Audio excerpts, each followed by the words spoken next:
Our great nation, Nigeria, will be independent in 2 weeks.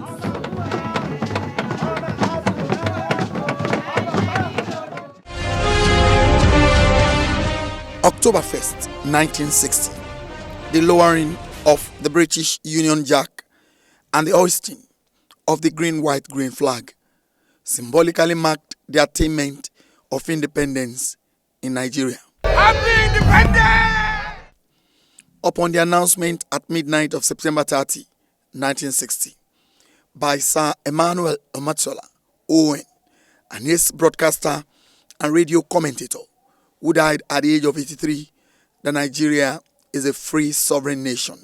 It was in cold hard print in the 1st October 1960 edition of the Daily Times newspaper, an emotional commentary written by Babatunde Jose, the publication's editor at the time.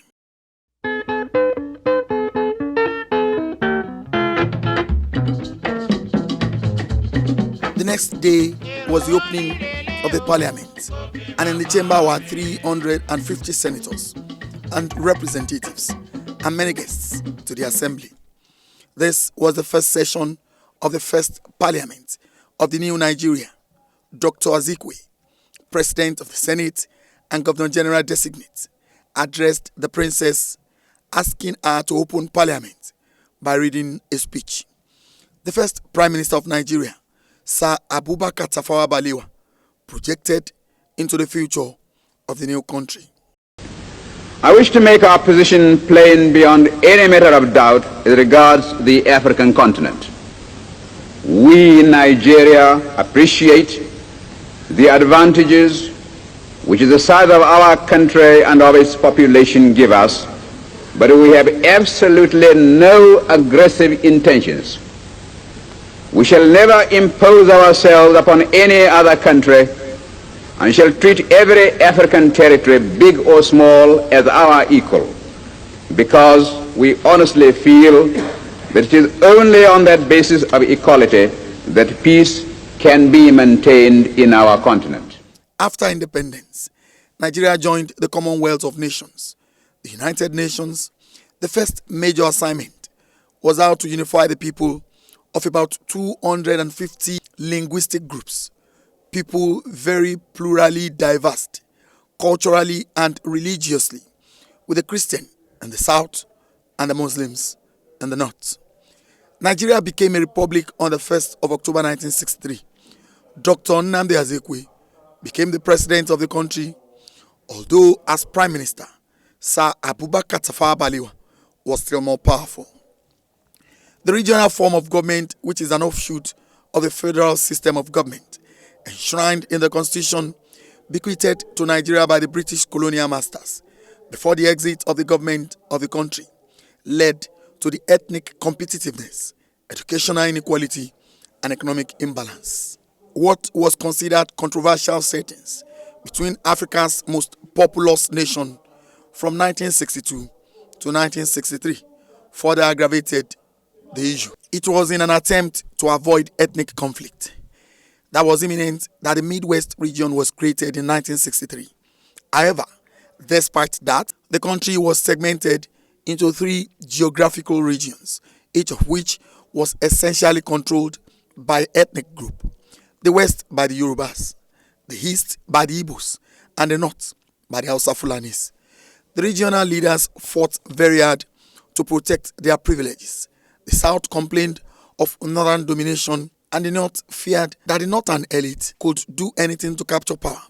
And this culminated into the first military coup in 1960 that brought Major General Aguiyi Ironsi to power. I do not think that I should start off with press censorship. But I may impose censorship if it became necessary.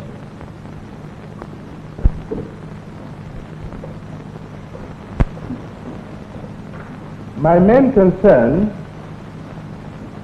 is to restore law and order as soon as possible. Unfortunately, the military intervention worsened the political situation of the country, because the military itself split along ethnic lines. In July 1966, a counter-coup was staged.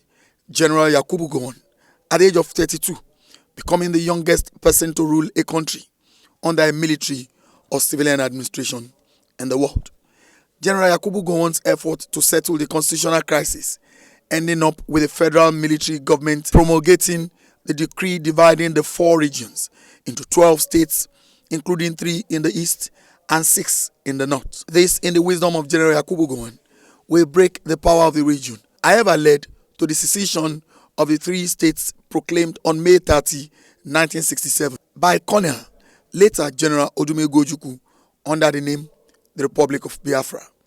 This was regarded as an act of rebellion by the federal military government of Nigeria under the leadership of General Yakubu Gowon. This led to the Civil War. Civil war comes, and I do think it is imminent. You're quite right. It will for us be the price of freedom.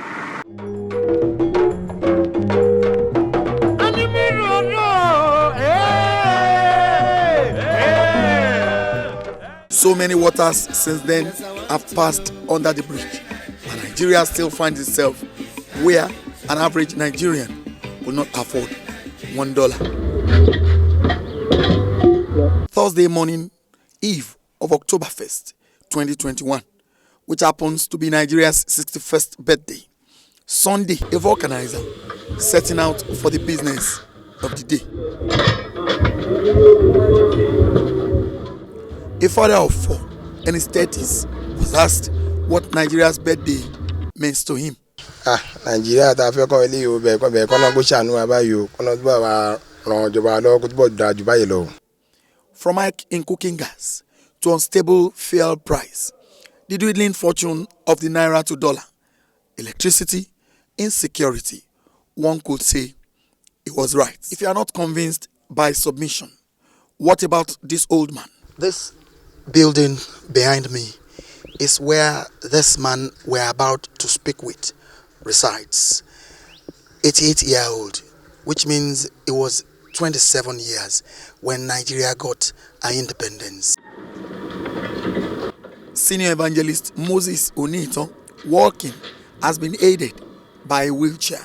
He says Nigeria's story at 61 is not a sweet one. I'm not happy at all. Look, we are celebrating. I can remember when we got independence in 1960, we were given 1 month salary advance. That was when, in 1963, when we got Republic. We were given 1 month arrears, 1 month salary advance. But now, it does not happen. Even our real salary was not paid. Our real pension was not paid. How much should say they give us advance?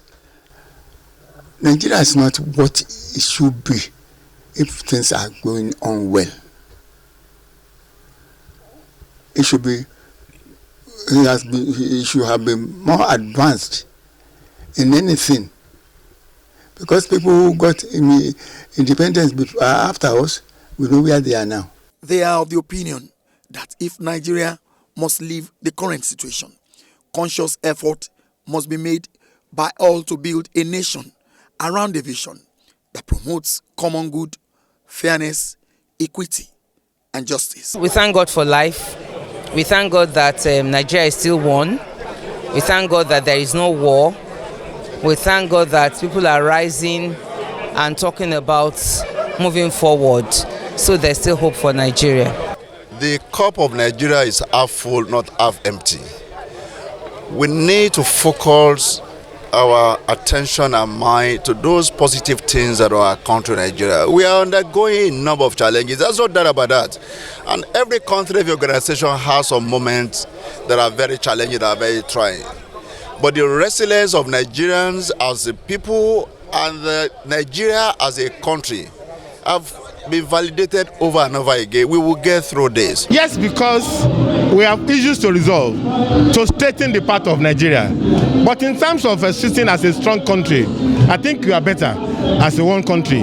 But we need to reconsider our relationship. Devolution of power, what we call restructuring, must take place.